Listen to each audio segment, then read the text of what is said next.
এখান থেকে কাউলিবেড়া ভাড়া কত? রিক্সায় 20 টাকা। 20 টাকা।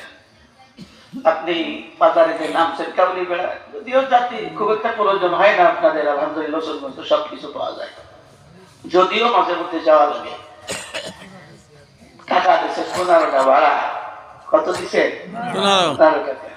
চাচা আর 20 টাকা। তুই কি আর 5 টাকা? বাবা 5 টাকা তো নাই, দিয়ে যান।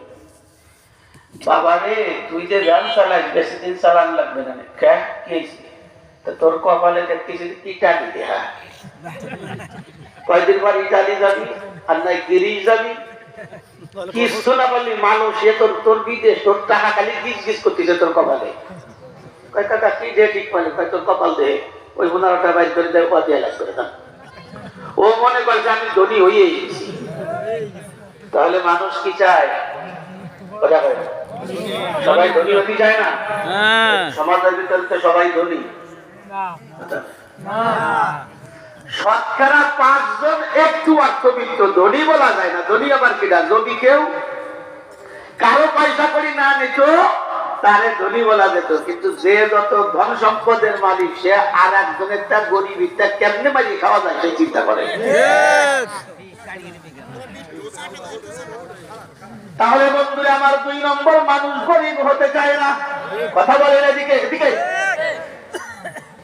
এদিক সেদিক তাকায় আপনার শ্রোতা দেওয়ার নাম।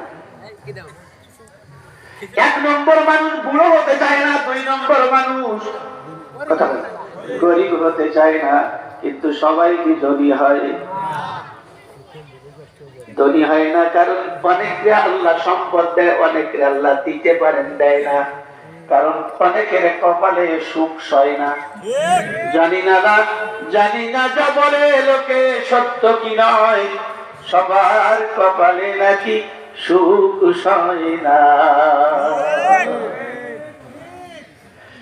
2 নম্বর, মানুষ ধনী হতে চায়। 3 নম্বর, মানুষ উঁচু লম্বা হতে চায়। কেউ খাটো হওয়া পছন্দ করে না। কেউ খাটো পছন্দ করে? হ্যাঁ, একটা ছেলের জন্য মেয়ে দেখবেন, কয় মেয়েটা কিরম? ছেলের বাবা বলবে, হুজুর তারা গটকালি করে। আমার কাছে বলে, কিন্তু আমি গটকালি বিদেশ যাওয়ার ইমামতি দেওয়া এ কাম আমি হই না। ও কেনদিন করি আপনি দেখ মানে, কিন্তু আপনারা মাইকে দিয়ে দেবো, সে ঝগড়া হবেন, আমার বদয়া দেবেন, বোকামে আমি নেই। মুসলমান বাবাজিরা ভাইয়েরা, 3 নম্বর হলো, কোন মানুষ খাটো হতে চায় না, সবাই লম্বা হতে চায়।